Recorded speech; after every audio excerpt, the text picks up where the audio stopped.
Contohnya, namun dia kata jadi menurut pengarang kitab tadi sebut apa? Mereka menunaikan solat jemaah ni di rumah masing-masing. Contoh. Ada di awal-awal. Jadi di awal-awal itu adalah mereka menunaikan solat itu di rumah masing-masing. Bimbang diketahui oleh orang-orang Quraisy, musyrikin Quraisy pada waktu itu, memanglah kena hukum. Kita pun baca surah macam-macam lah tuan-tuan yang mampu dilakukan oleh orang Quraisy, orang musyrikin Quraisy terhadap orang Islam betul. Jadi ketakutan, kebimbangan, sukar pada waktu untuk menjaga iman. Jadi tak mereka menunaikan solat di rumah masing-masing. Mungkin berjemaah pun mungkin dengan kita kata orang rumah lah, isteri anak sebaik kalau dah mereka memeluk agama Islam. Betul Jadi di awal-awal itu selama 13 tahun itu tak ada pun Rasul itu menunaikan solat secara berjemaah dan apatah lagi secara terang-terangan. Ketika katalah betul. Tetapi setelah Rasulullah SAW berhijrah ke Madinah, barulah ada didirikan solat secara berjamaah dan dilaksanakan secara terang-terangan. Secara terang-terangan itu dah tak ada secara sembunyi-sembunyi di rumah itu, di rumah masing-masing. Maka inilah yang dikata disepakati oleh ijma' ulama lah. Ijma' ulama sepakati mengatakan di Madinah itulah barunya kita timbulnya pemerintah atau pensyariatan untuk solat berjemaah itu. Jadi baginda menunaikan solat secara berjemaah dan bersungguh-sungguh melakukannya, maka berlakulah ijma' para ulama terhadap solat berjemaah melalui perbuatan baginda itu. Jadi apabila Rasulullah itu berpindah ke Madinah saja dan berlakunya solat berjemaah, jadi ulama ni ijma' ulama ni maksudnya sepakat ulama-ulama mengatakan bermulanya pensyariatan itu setelah baginda berpindah ke Madinah. Jadi di Makkah tidak ada apa-apa yang berlaku, cuma solatnya secara sendiri-sendirilah di rumah tadi. Ada pun di persoalan dikatakan dalam peristiwa Isra dan Mi'raj itu soalan ini dikata antaranya bagaimana dengan peristiwa pertama solat yang telah didirikan oleh Rasulullah SAW, sahabat pada keesokan hari selepas Isra dan Mi'raj. Sebagaimana dikatakan oleh pengarang kitab I'anatul Talibin, dikata suatu kemusykilan telah timbul pada waktu itulah sebab Rasulullah SAW bila menerima saja apa kita kata arahan untuk bersolat itu, jadi diambil kira lah jadi para sahabat pada subuh selepas peristiwa itu secara bersama dengan Jibril. Jadi timbul persoalan kata Rasulullah SAW itu bila dia dapat saja perintah untuk solat itu, Rasulullah SAW itu dia berjamaah lah dikata dengan sahabat tadi, beberapa orang sahabat, dan juga pada waktu subuh Rasulullah, sahabat, dengan Jibril. Tiga lah dia termasuk dengan Jibril tadi itu. Dia kata bagaimana dengan itu? Adakah pada waktu itu telah dikira sebagai berjamaah ataupun telah dikira sebagai pensyariatan secara berjamaah itu? Contohnya, namun dari ulama-ulama kita berpandangan pada dengan baginda dia kata apa? Tidak bersolat berjamaah sebelum hijrah ialah kerana baginda tidak melakukan solat secara berjamaah. Ini secara maksudnya secara terang-terangan. Namun setelah peristiwa Isra Mi'raj itu dia kata tadi Rasulullah berjamaah dengan sahabat Jibril dan juga Rasul tiga orang lah, kita kata tiga manusia itulah yang satu malaikat tadi dia berjamaah. Jadi cuma dikira pada waktu bukan pensyariatan pada waktu itu, tapi sebab dikira pensyariatan ni bila dilakukan secara terang-terangan. Jadi yang Rasulullah SAW berlaku tadi sebab Isra Mi'raj itu adalah berlaku secara dia kata tersembunyi, bukan terang-terangan. Jadi yang dikira pensyariatan berjamaah itu apabila dikata tadi Rasulullah SAW itu melakukan secara terang-terangan, ini sudah tidak ada sembunyi-sembunyi, iaitu disepakati oleh para ulama. Tuan-tuan dan puan-puan, itu di antaralah awal-awal sejarah pensyariatan solat berjamaah itu yang Allah Ta'ala memberikannya tanggungjawab khususnya kepada orang yang mukallaf, kepada lelaki lah yang lebih diberatkan. Tuan-tuan sekalian, kita lihat pada hukum solat berjamaah. Hukum solat berjamaah dalam mazhab Syafi'i menurut pandangan dari Imam Nawawi, pendapat yang paling sahih berjamaah ialah fardu kifayah bagi lelaki yang baligh, merdeka, bermukim, ya, hanya pada solat yang tunai, ya. Hanya pada solat yang tunai dan syiar, ya. Solat ini akan terserlah di tempat solat itu didirikan, ya, terserah dikata di tempat itu didirikan. Jadi sebenarnya hukum ijma' sepakat pendapat yang paling sahih daripada mazhab Syafi'i adalah kita kata fardu kifayah pada siapa? Pada lelaki yang baligh, orang yang merdeka, ya, orang yang bermukim, ya, tuan-tuan, untuk menunaikan solat berjamaah itu. Ya, tuan-tuan, walau bagaimanapun dia kata, jika solat berjamaah itu didirikan oleh perempuan, dia kata, perempuan dia yang ada, lelaki tak ada. Ataupun kanak-kanak dia yang ada, ya. Ataupun hamba, ya, ataupun orang musafir. Macam kita pergi R&R, tuan-tuan, ya. Kan kita pergi R&R memang sekatung-katung semua musafir lah. Mana ada orang bermukim tu? Ya, kebanyakannya lah, ya. Mungkin ada pun seorang guru sajalah yang pergi kampung berdekatan bekerja di situ seumpamanya. Betul, ya? Maka, ya, orang yang ataupun orang yang solat qada, ya, ataupun orang yang tidak berpakaian, ataupun orang yang ada uzur syarak untuk menunaikan solat secara berjamaah. Jadi orang-orang ni sebenarnya kalau dia mendirikan solat, orang musafir ke, sahabat ke, perempuan ke, kanak-kanak ke, tuan-tuan, maka dia kata, ya, dia tapi dia buat secara berjamaah, ya. Kanak-kanak, jemaah kanak-kanak, contohlah, ya, contoh. Perempuan, jemaah perempuan, jemaah juga. Bukan tak jemaah, orang musafir berjamaah juga. Ya, contohnya, tapi dia kata Imam Nawawi tadi, maka solat itu masih tidak dapat melepaskan tuntutan fardu kifayah. Contohnya, tak, masih tidak terangkat di sesuatu kawasan tersebut. Ya, adapun di satu kampung ke Korea macam lah, tuan-tuan, ya, maka tidak terangkat kewajipan itu. Tiba-tiba tak ada, ya, kat surau tiba-tiba ada kanak-kanak aja, 3-4 orang. Seorang menjadi imam, umpamanya dah kan, mungkin dia tahulah sikit-sikit, ya. Tapi kanak-kanak, ya, kita belum banding dari itu, dia pun jadilah seorang jadi imam, lain semua ikut. Maka sebenarnya disebut tadi masih tidak lagi melepaskan tuntutan fardu kifayah di kawasan itu. Sebab dia adalah kanak-kanak yang dia kata dia belum balik, maksudnya belum sampai had umurnya untuk dia menunaikan tanggungjawab itu. Ya, maka tak terangkatlah satu kawasan tersebut. Ya, tiba-tiba yang jemaah perempuan ni semua, lelaki tak ada seorang pun. Ya, maka tidaklah dia terangkat tuntutan fardu kifayah. Ya, itu kalau berlaku lah, tuan-tuan, ya. Bapak saya sekali, kalau berlaku lah begitu, ya. Jadi dia kata berarti tuntutan fardu kifayah kata jemaah lelaki akil baligh dan di penempatan itu masih belum terlepas lagi. Jadi tuntutan itu masih belum kita dapat selesaikan, ya. Tuan-tuan, ya, kita sangat berjaga-jagalah, tuan-tuan, ya. Kalau tempat kita ni tak ada surau, tak ada masjid, tuan-tuan, tak ada masalah. Kita tak kena tertanggung jawab kita, sebab tak ada. Ya, tapi bila dah ada, itu kita kena faham betul. Takut kita tak terangkat dia punya kepatuhan fardu kifayah tersebut. Itu kalau kita bimbang betul, ya.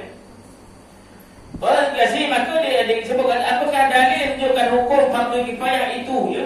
Apa dalilnya? An Abi Darda qala sami'tu Rasulullah sallallahu alaihi wasallam yaqulu ma min salasatin fi qaryatin aw badwin wa la tuqamu fihinna salat illa qad istahwada alaihumus syaitan fa 'alaika bil jama'ati fa innama ya'kulu dhi'bu qasiyata. Maka dikatakan oleh Rasulullah SAW bersabda pada Abu Darda, aku mendengar Rasulullah bersabda, tidak ada 3 orang yang berada di dalam suatu desa atau pendalaman yang tidak mendirikan solat berjamaah di dalamnya, melainkan syaitan telah menguasainya. Ini Nabi sebut ni. Ya, jadi kalau satu kuasa tidak ada yang mendirikan solat berjamaah, Nabi sebut tadi, maka syaitan telah menguasai dia. Betul ya? Oleh itu, hendaklah kamu berada di dalam jemaah. Sesungguhnya serigala itu akan memakan kambing yang jauh terasing dari kumpulannya. Dengan penyebab Abu Daud ya. Ini yang disebutkan ya. Jadi kalau satu kuasa tidak ada terangkat fardu kifayah itu, maka Nabi sebut tadi telah dikuasai oleh syaitan. Mungkinlah sibuk urusan kita kata kerja dan sebagainya. Adanya kepatuhan kita kata fardu kifayah itu tidak terangkat.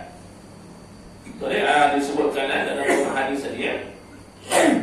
Tuan-tuan dan kasih, maka dia kata dalam hadis ini kita dapati bahawa terdapat janji buruk ke atas orang-orang yang mendirikan salat berjemaah. Ya, walau bagaimanapun kata-kata la tuqamu itu bermakna tidak didirikan. Ini maksudnya merujuk kepada fardu kifayah. Ya, bukan kita kata sebut tadi kata benda yang wajib ya. Maksudnya la taqumu itu maksudnya fardu kifayah tadi itu. Kerana jika Rasulullah menghendaki hukumnya fardu ain, Rasulullah akan menggunakan kalimah la yuqimu yang bermaksudnya mereka semua tidak mendirikan. Jadi kita katakan kat situ, jadi ulama fiqh mengambil pendekatan, mengambil hukum. Dia kata apa tadi hukumnya fardu kifayah bukan fardu ain solat berjamaah itu. Jadi kalau ada yang orang yang mendirikannya 2 orang ke, kita katakan yang solat berjamaah tadi itu, maka terangkatlah kewajipan di kawasan itu. Tapi kalau solat terangkat dah, yang ada Pak Imam ni. Yang ada Pak Imam datang. Ya, lain tak ada, makmum tak ada, pemilihan semua tak ada. Ya, Pak Imam seorang. Adakah kita kata dia terangkat kewajipan kita kata fardu kifayah itu? Tak terangkat itu sebenarnya. Sebab jemaah paling tidak dua. Paling tidaklah. Dua-dua kena balik. Ya? Dua-dua kena balik. Ya, dua-dua kena balik memenuhi syarat. Kalau seorang imam itu dia kena balik, tiba-tiba datang budak kecil, tak balik, tak boleh juga. Imam balik dah, tengok-tengok makmum perempuan, tak boleh juga.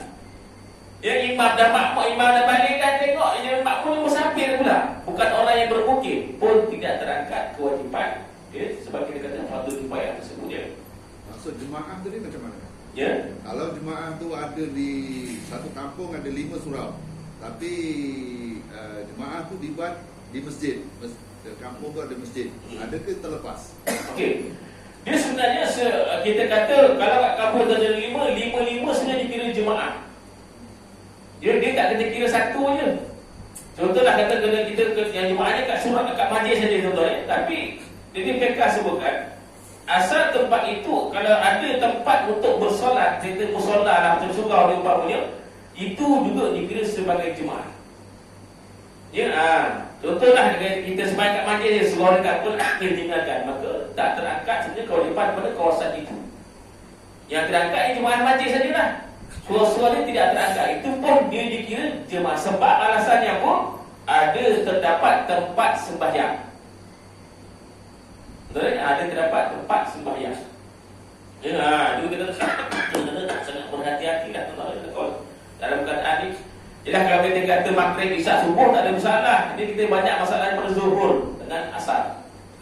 Mana-mana tempat orang sama tuan-tuan ni tengok pun kamu-kamu ni pun kadang tanya sama juga kadang. Kadang orang begitu kita faham lah. Ya, itu masalah dia berlaku. Maghrib, isyak, subuh tu biasanya tidak ada masalah lah ya perkara tu. Ya, kebanyakan asar ataupun zuhur tu lah ya. Kebanyakannya tak terangkat dia kata kewajipan tadi, dia fardu kifayah tadi tu. Memanjang berdosa je semua kawasan. Dia kata memanjang lah. Dia punya kita menanggung ya. Dia punya kira berdosa lah sebab tak terangkat kewajipan itu. Contohnya Masya Allah. Dia kata buat jemaah kita kena amat perhatian dan kita ambil perhatian lah. Ya, memanjang-manjang lah kita kalau selagi tak tertunai. Dia tak terlepas lah dia tanggungjawab tersebutnya. Ustaz, kalau terus memanjang keadaan yang tu, surau tu boleh tutup ke macam mana? Okey. Dia taklah kita katakan kalau memanjang itu taklah kita kata boleh ditutup surau tersebut. Ya, maksudnya kita ni kena berusaha lah ya, ikut mana cara sekalipun untuk kita cuba adakan jugalah untuk kita solat berjemaah.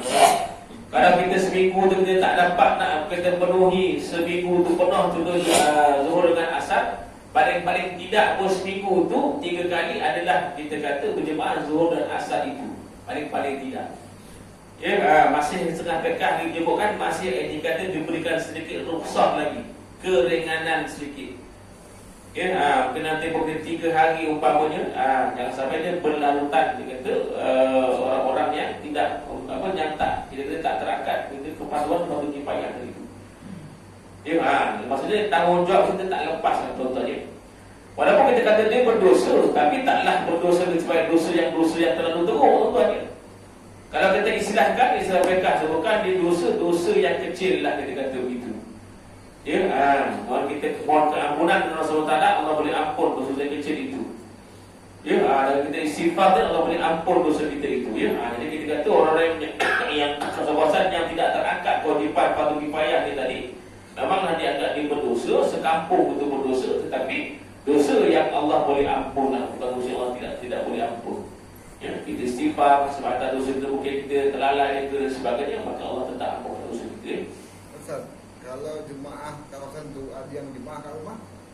Okey. Jemaah kat rumah. Okey. Dia jemaah kat rumah apa semua dia tak ada kira terangkat kewajipan. Ya, sebab kita bincang dalam soal kita ada tempat untuk kita berkumpul untuk sembahyang. Ya, kecuali kalau katakan tak ada. Kampung kita memang tak ada sebab umpamanya nak pergi pun jauh. Ada pun tak sebagai rumah sudah dikira sebagai dah mengangkat kepaduan tadi untuk kita kepaduan solat berjemaah tadi tu. Sebab tidak ada tempat berkumpul untuk solat. Jadi bila kita yang dah ada, tu kita kata kena tanggunglah kita. Dia sama-sama dah bagi seorang sikit. Tapi tak apalah, Allah ampun dosa. Ya, kita sifat akan dosa kita. Ya, Allah ampunkan. Masya Allah ya. Tuan-tuan ya, maka dia kata tuntutan fardu kifayah dikira ya sudah ya tertunai tadi itu walaupun jemaah hanya berlaku pada rakaat pertama. Dia kata apa tuntutan fardu kifayah tadi itu terangkat apabila walaupun dia berjamaah dengan imam tadi rakaat pertama je. Rakaat kedua pun faraqah. Tuan-tuan, dia dah ada dua. Tuan imam dan makmum sembahyang ya, zuhur dengan asar itulah ya sembahyang ya. Jadi rakaat pertama dapatlah sama dengan imam. Rakaat kedua ada runtahan najis ke kentut ke apa ke, dia pun mufaraqah daripada imam. Maka kata Imam Nawawi, dia kata tetap terangkat kewajipan fardu kifayah tersebut. Tuan-tuan ya. Itu disebut ya, maksudnya terangkat. Walaupun itu makmum punya mufaraqah kerana ada sebab-sebab yang tertentu, maka mereka dan masyarakat setempat sekalian yang dikira sudah terlepas daripada tuntutan fardu kifayah. Walaupun dapat serakaat saja. Ya, tuan-tuan. Dan perkara ini memanglah kalau kita abati, kita perhalusi kadang kalah juga kita sebenarnya waktu zuhur asal kan, Masya Allah tak ada orang nak macam tuan-tuan ya, Masya Allah ni. Itulah kita kata usahalah ya, kita ke arah itu dan kita kena usahakanlah tuan-tuan ya. Tapi walaupun kita dah usaha, kita dah cuba ya, tak ada juga jemaah ya, maka Allah ampunkan dosa sebab kita dah berusaha ya. Jangan kita tak berusaha langsunglah ajak orang ya, mana yang sempat untuk kita sama-sama tunaikan dia. Tak apalah, dah sekampung dosa-dosa. Berhari-hari dosa dan sebagainya. Jadi berlarutan pula dosa nanti. Dosa kecil lah tuan-tuan, Masya Allah ya. Ini kita katakan soal ya, fardu kifayah tadi itu ya. Berjamaah lah ya. Walaupun kata fiqh Syafi'i dia kata sunat solat jemaah ni kalau menurut pandangan Imam Syafi'i adalah kata sunat yang muakkad lah, atau fardu kifayah yang kita sangat-sangat dituntut lah sebenarnya ya, yang sama amat-amat diberatkan. Tuan-tuan kasih kita lihat sikitlah ya pandangan-pandangannya daripada ulama-ulama lain yang mengenai hukum solat berjamaah ni. Contoh Imam Ahmad bin Hanbal ni, pandangan beliau dia kata apa? Rasulullah SAW sendiri tidak mengutarakan keinginan untuk membakar rumah-rumah mereka. Ada satu riwayat daripada hadis Nabi tuan-tuan, daripada Abu Hurairah, anna Nabi sallallahu alaihi wasallam yaqul laqad hamamtu an amara bis salati fatuqamu summa akhalihu ila manazil qaumin la yashhaduna salat fa uharriqu wa u'arriqu alaihim. Apa dia kata Abu Hurairah, dia sabda Rasulullah, sungguhnya aku mempunyai keinginan yang kuat untuk memerintahkan solat diiqamatkan, ya. Jadi dilakukan di tempat itulah, di tempat solat tu. Kemudian aku pergi ke rumah-rumah mereka yang tidak turut serta solat berjamaah, lalu aku akan membakar rumah-rumah mereka. Ya, cuma hadis dia kata Imam Ahmad bin Hanbal kata Rasulullah tidak mengutarakan keinginan itu untuk membakar rumah-rumah orang yang tidak menunaikan kewajiban solat berjamaah tadi itu. Kalau Rasulullah berkeinginan mengutarakan, jadi kerja tugas berat pada Pak Imam bakar rumah orang. Kerja payah. Dah jadi macam wajib pula. Jadi Rasulullah SAW tak mengutarakan semua tadi, tidak mengutarakan keinginannya untuk membakar. Jadi Rasulullah SAW sendiri tuan-tuan, maksudnya perkara solat jemaah Rasulullah sampai tahap macam itu, mengingatkan pentingnya dikata solat berjemaah tadi itu, sampai sanggup pergi bakar orang tu kalau betul-betul nak pergi. Ya, maksudnya berkeinginan betul Rasulullah kata nak menekankan kepada kita kewajipan berkaitan dengan solat berjemaah tadi itu. Kemudian keduanya kata Imam Ahmad bin Hanbal, mereka yang meninggalkan solat berjamaah pada masa itu mereka yang sangat jelas munafiknya, dan mereka sebenarnya tidak solat sesama sekali. Ini pandangan Imam Ahmad bin Hanbal. Kalau kita pegang pendapat ini keras, woi, ni tak sembahyang berjamaah ni munafik ni. Wah, marah orang. Pantang. Ya, tapi itu pandangan daripada Imam Ahmad bin Hanbal lah, dia kata, jadi orang yang tak solat berjamaah tadi itu adalah kita jelas semua sifat munafiknya, dan sebenarnya mereka tidak solat satu sekali. Itu pandangan daripada Imam Ahmad bin Hanbal, tuan-tuan, ya. Maksudnya nak menekankan sampai tahap macam itu. Yang Imam Ahmad bin Hanbal menekankan, kalau tak kamu tak nak berjamaah boleh, ya, dianggap sebagai orang-orang yang munafik, ya. Nauzubillah, tuan-tuan, ya. Kemudian menurut sebagian ulama lagi berjemaah dalam solat wajib 5 waktu adalah sunat muakkad yang sangat dituntut bagi lelaki akhir baligh seperti solat Jumaat, ya.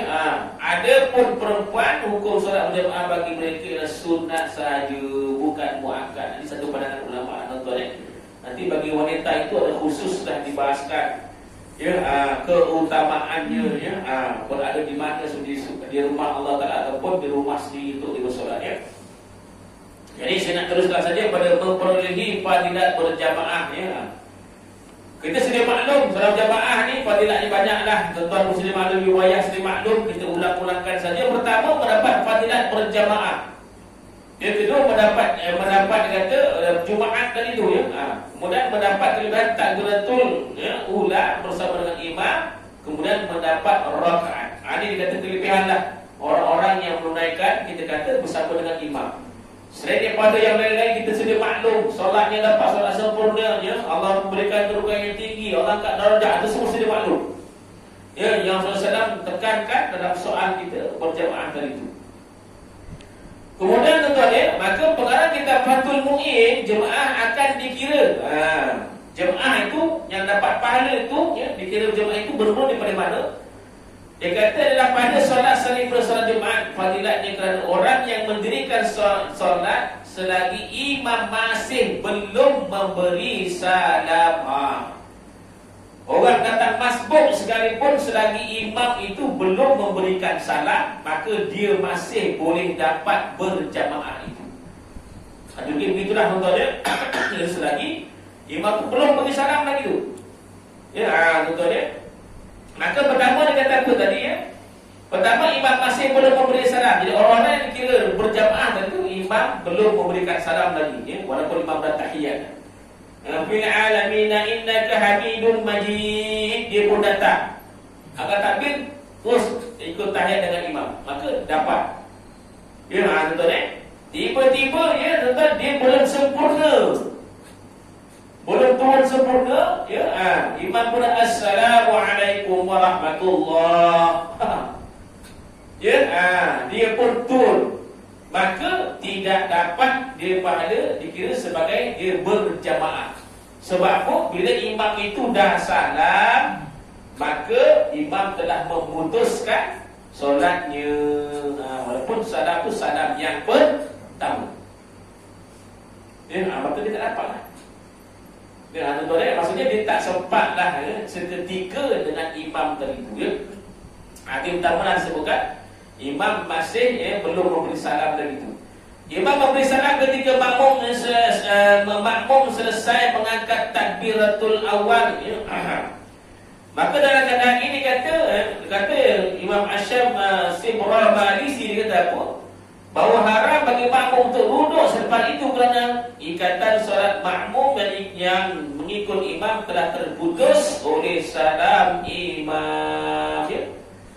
Imam beri salam ketika dia makmum tadi selesai mengangkat takbiratul ihram itu. Tuan-tuan angkat dia Allahu Akbar, ini dia angkat takbir dia Allahu Akbar, imam pun memberi salam. Tuan-tuan maka kata apa tadi, perbuatan itu dah kata haram bagi makmum untuk duduk. Dia angkat takbir dia Allahu Akbar, dapatlah. Dia nak duduk, imam dah beri salam selesai. Maka kita haram perbuatan dia meneruskan tadi itu. Tuan-tuan sebab imam dah memutuskan solat dia dengan salam tadi itu. Sekiranya makmum tadi tu dia duduk juga, sengaja duduk. Dia tahu dah imam dah salam tadi tu, dah putus hubungan dia tadi, jemaah tadi tu, dia duduk juga. Dan dia mengetahui darangannya, maka solatnya batal. Adakah solat sepuluh lah senang cakap. Imam dah bersalam, dia akan takbir Allahu Akbar, selesai dah takbir. Baru nak duduk, imam dah salam dah. Masa dah terputus. Dia pun dia duduk juga. Duduk juga, maka dia kata tadi solatnya terbatal.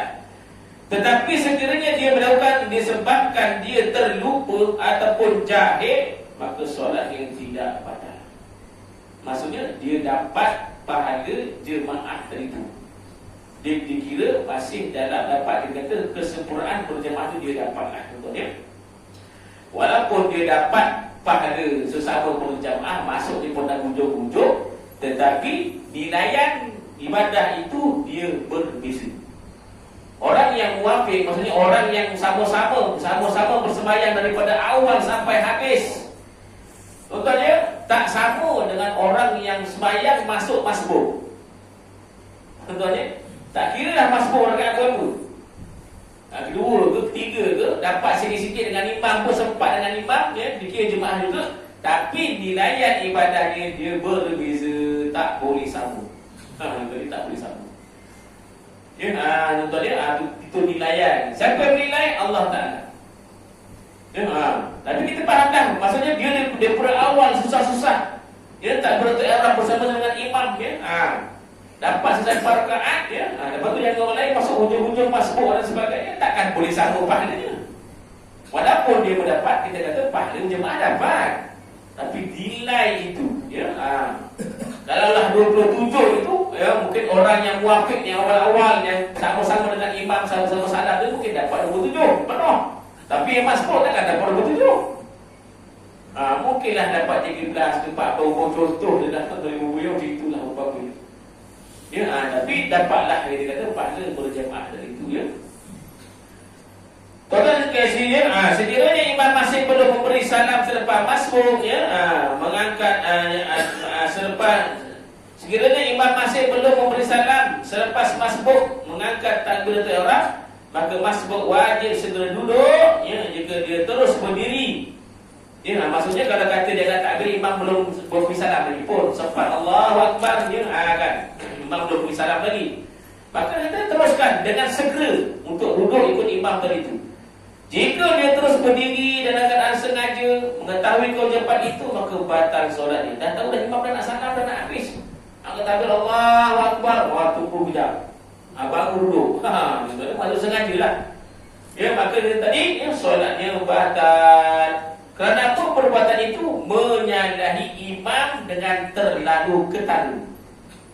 Tunggu. Kenapa tak duduk terus takbir? Tahulah duduk ikut imam itu, maka dapatlah dia. Tapi dia tak tertunggu. Imam dah nak assalamualaikum baru turun. Tuan-tuan, maka solatnya dia batal. Sebab alasannya tadi menyalahi imam dengan terlalu ketara. Ya, tuan-tuan, itu dia kata di sini, saya percayalah bapak sekali kasih semua kita maklum soal-soal ni. Tuan-tuan, cuba kita mudah-mudahanlah ya, kita sebaik sedaya upaya kita dapat kita sama-sama takbiratul ula dengan imam. Itu sebaik-baiknya lah, ataupun kualiti solat yang paling tinggi di sisi Allah Subhanahu wa taala. Ya. Kita cubalah kita berazamlah. Takkanlah dalam sehari tak ada kita dapat sama dengan imam. Asyik hari masbuk, ada subuh masbuk, asar masbuk, ada maghrib masbuk, isyak masbuk macam mana? Paling-paling tidak pun. Sehari itu adalah maghrib dapat kita muafiq bersama dengan imam, ya, dapat ikut sama-sama dengan imam tempoh tu lah. Kan paling-paling tidak pun. Ya, daripada tak dapat langsung jangan tinggal semua. Ini daripada tak dapat, tak dapat, tak payahlah semua. Tak kenalah tuan-tuan, kita suruh kurang ya. Berazam, berusaha untuk kita nak dapat takbiratul ula bersama-sama dengan imam. Kena berazam. Walaupun kalau kita tak berjaya tuan-tuan, Allah kira usaha kita tu. Usaha kita Allah kira. Berjaya tak berjaya bukan kerja kita, kerja Allah Ta'ala. Tapi usaha itu kena adalah ke arah itu tuan-tuan. Tuan-tuan dan sekalian, kemudian kita lihatkanlah ya. Sikit kita lihat pada soal hukum wanita ya, hukum wanita tadi yang solat berjamaah di masjid atau di rumah Allah Subhanahu Wa Taala. Maka dalam kitab I'anatul Talibin ya, ada satu kitab bagus, kitab fiqh I'anatul Talibin ya, masya-Allah, tambah juga kitabnya ya, bagus ya. Dia kata apa? Ada menyatakan tuntutan sunat solat berjamaah ya tidak dikuatkan terhadap wanita. Sebaliknya kelebihan kaum lelaki ke atas mereka ya. Maksudnya kata pengarang kitab Imam Nawawi tadi itu, dia kata apa? Tuntutan sunat itu tidak dikuatkan. Maksudnya taklah kata dituntut yang bersangatan kepada wanita, tetapi yang lebih dikuatkan tadi dituntut adalah kepada lelaki ya, yang memenuhi syarat tadi itu. Yang banding ya, dengan syarat itulah ya, pakaiannya suci dan sebagainya yang ikut syarat tuan-tuan ya.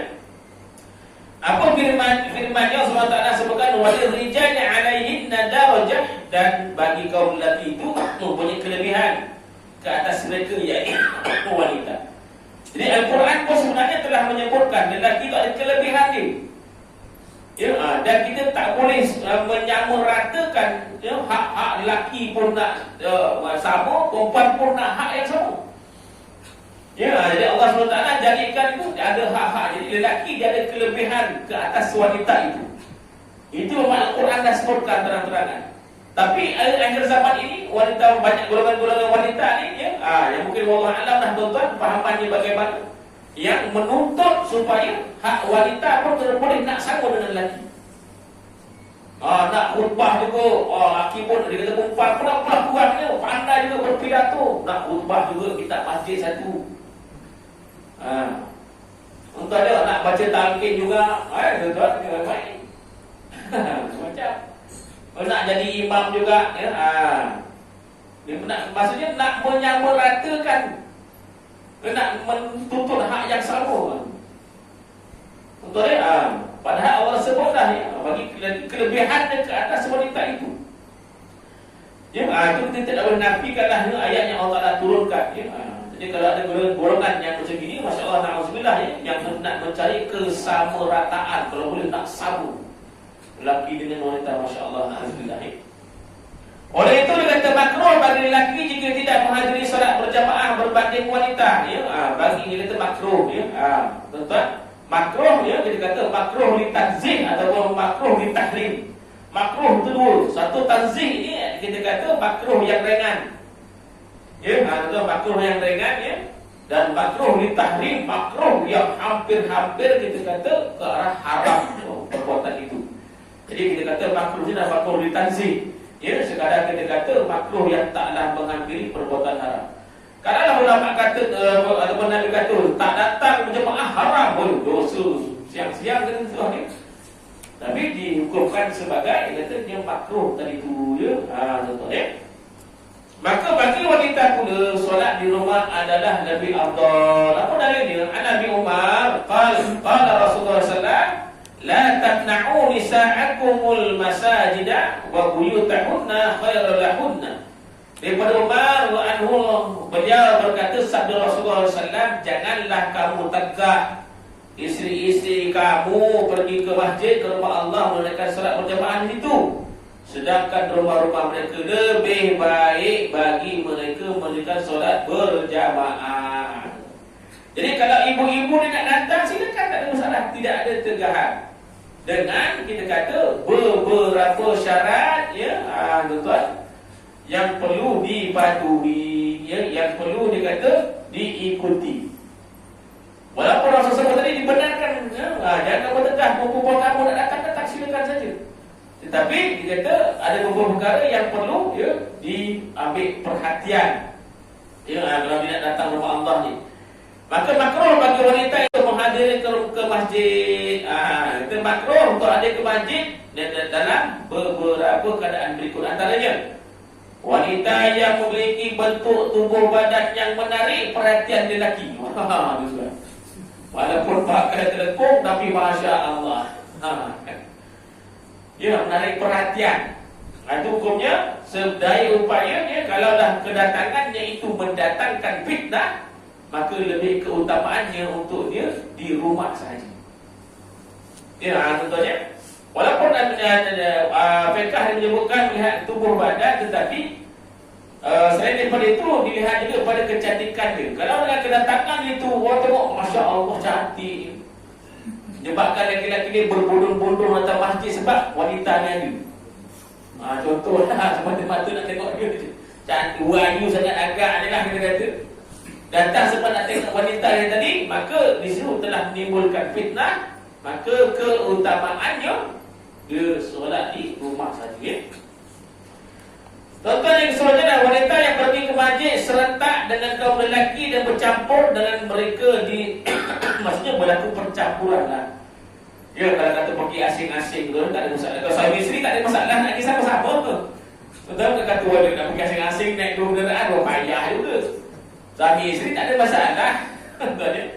Jadi kalau kita kata berlaku, kita kata serentak, yang lakinya suami orang, isteri orang gitu.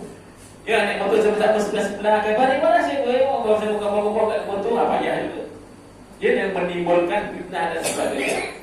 Akhirnya oleh itu diambil tanggungjawab, ya, jadi keutamaan tadi untuk dia bersolat di rumah tadi. Bukan keutamaannya untuk dia datang ke rumah Allah Subhanahu wa taala. Jadi dia kalau perkara-perkara itu, fitnah-fitnah itu, dia bagi wanita itu dia boleh jaga, ya, auratnya pun terjaga, ya, tak adalah orang nak memandang dia sebagainya. Pakaian pun alhamdulillah sempurna, taklah pakaian jarang-jarang terkung, tapi kok jarang sangat lekungnya. Ya, taklah orang menjadi perhatian pada, maka tidak ada masalah untuk dia datang ke rumah Allah Subhanahu wa taala.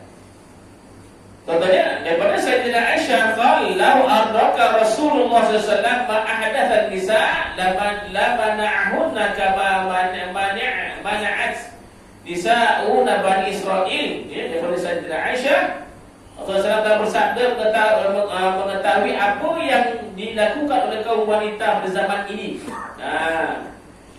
Sekiranya, saya rasa sebut, sekiranya Rasulullah SAW tahu apa yang wanita itu lakukan, ya, pada zaman ini, maksudnya zaman selepas kewafatan baginda Rasulullah. Contohnya, ada Rasulullah sebutkan, ya, dia kata apa, ya, nescaya baginda akan melarang mereka untuk pergi berjamaah di masjid. Kadang kita kata, yalah, dalam bincang soal wanita ni, kadang ibu, ya, kadang terlalu tabarruj ni terlalu berhias. Tu. Kalau mungkin kaum ibu-ibu yang kita tak cakap dah, ya, mungkin dah usianya agak lanjut, tidak ada masalah. Orang pun tengok pun dah tak ada selera, dah bukan masalah. Takkan juga tidak apa-apa lah. Kita kan orang tengok, tak ada apa-apa lah. Tengok dah tak ada perasaan lah, tak cakap gue yang kecil hati pun lah. Orang tengok pun, tak ada apa-apa perasaan lah, ya. Tetapi kalau wanita tu mungkin dia muda, ya, dengan pakaian yang tabarruj, maksudnya berhias itu, yang berlebihan itu, ya, maka boleh menimbulkan fitnah. Ya, itu yang Rasulullah larang dari itu untuk dia hadir ke rumah Allah Subhanahu wa taala. Mungkin niat ni bagus, datang nak dengar kuliah, datang nak dengar ceramah tu nak ceramah bagus. Tapi oleh kerana perbuatan tabarrus berhias itu agak berlebih-lebihan yang boleh mendatangkan fitnah, maka keutamaannya dia tak boleh datang lah. Adapun ya, kalau mungkin jemaah tadi akan duduk luar pun tak tu. Umpamanya begitulah kata-kata dia. Sebab Rasulullah tahu apa yang berlaku zaman sekarang ni. Sebab Rasulullah siapa tadi tu ya. Rasulullah tahu apa yang berlaku ya ke atas umatnya ya. Contohnya kalau Rasulullah ada tengok sekarang masya-Allah ya. Menangis dengan Rasulullah tengok Rasulullah sekarang masya-Allah ya. Nescaya bagi dia akan melarang mereka pergi berjemaah di masjid sebagaimana ditegah kaum Bani Israel menghadiri rumah-rumah ibadah mereka disebabkan boleh menimbulkan fitnah. Jadi orang-orang Bani Israel pun juga sebenarnya ditegah ya. Walaupun mereka tak beriman kepada Allah SWT, tak beriman dengan Rasulullah SAW, tetapi oleh kerana agaknya kata ini boleh menimbulkan fitnah, maka ditegah untuk datang ke rumah ibadahnya. Ya, itu agama lain lah, kita bukan agama Islam. Tapi kita agak lagi dah menekankan ya dalam soal ini tuan-tuan ya. Terutama kita kata kaum wanita lah, kaum ibu masya-Allah ya. Jadi kita katakan tuan-tuan ya. Jadi kata apa ya, begitu juga ya. Jadi maka pemerintah atau pembantu hendaklah menegah ya mereka seperti mana dia juga mempunyai kuasa menegah sesiapa mempunyai bau-bauan yang kurang menyenangkan. Ya dari masuk ke dalam masjid. Jadi pemerintah ni maksud bukan kita kata bukan kita kata tiba-tiba Pak Naik nak berkata, oh kau ni payah ke banyak kerja pula nanti. Paling tidak pun ya, kalau kita katakan suami ke umpamanya, kalau orang rumah kita nak keluar apa wangi-wangi sangat umpamanya lah ya.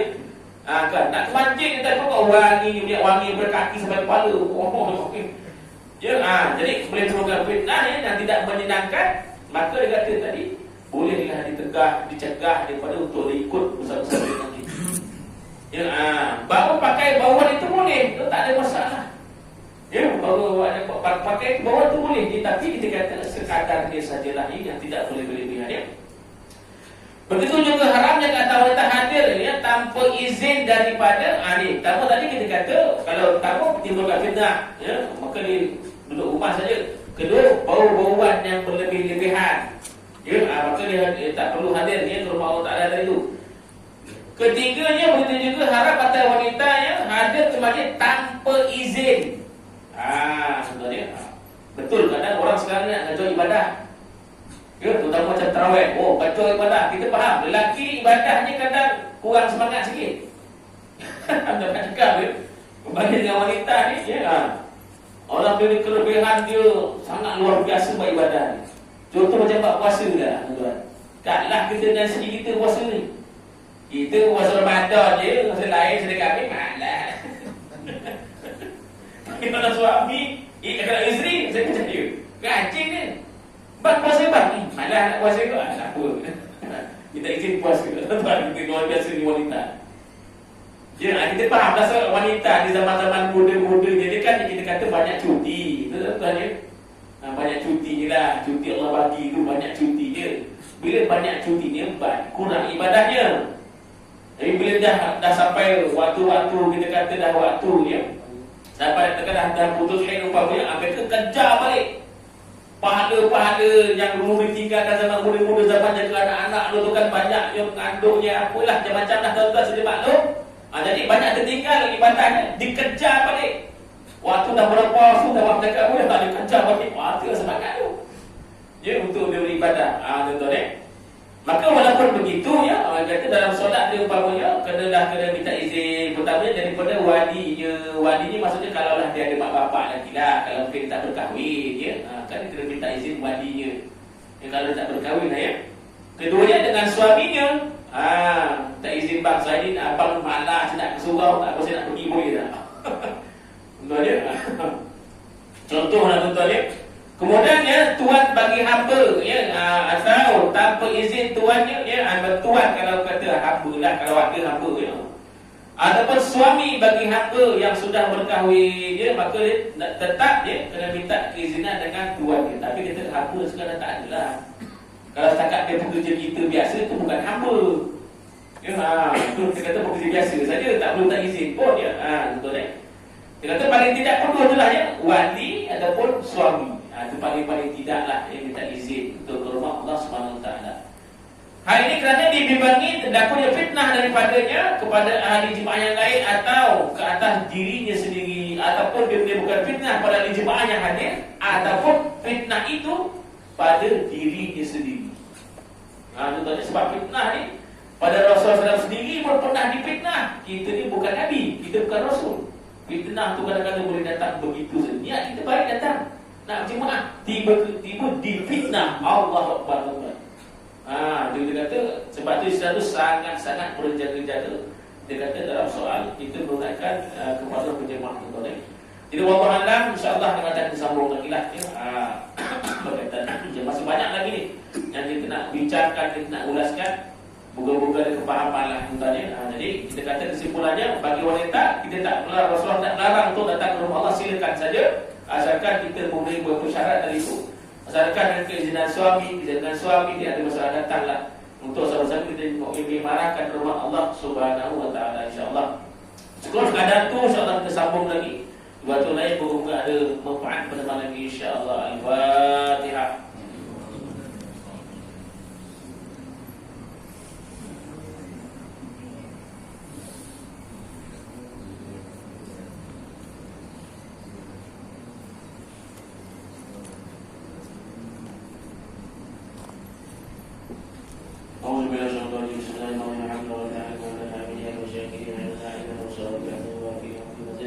Ya Rabbana alhamdulillah kama yanbaghi li Muhammadin sultan Allah wa jalla wa ala wa wa tafarraqna bima tafarraqa rasuluna wa la tayyuka ila wa la ta'ala wa la kushina wa mushaki wa la tuwa wa Rabbana alayka tawakkalna wa alayka adabna wa ilayka al-masir la hawla wa la quwwata illa billahil azim. Rabbana atina fid dunya hasanah wa fil akhirati hasanah wa qina adzabannar wa qina adzabannar wa qina adzabannar. Subhanaka rabbika rabbil izzati amma yasifun wa salamun alal mursalin walhamdulillahi rabbil alamin. Dan tasbih kabar suratul asr. Astaghfirullah wa atubu ilaih wa asr insan bi khus illa alladhina amanu wa tawassaw bil haqq wa tawassaw bis sabr. Assalamualaikum warahmatullahi wabarakatuh. Allah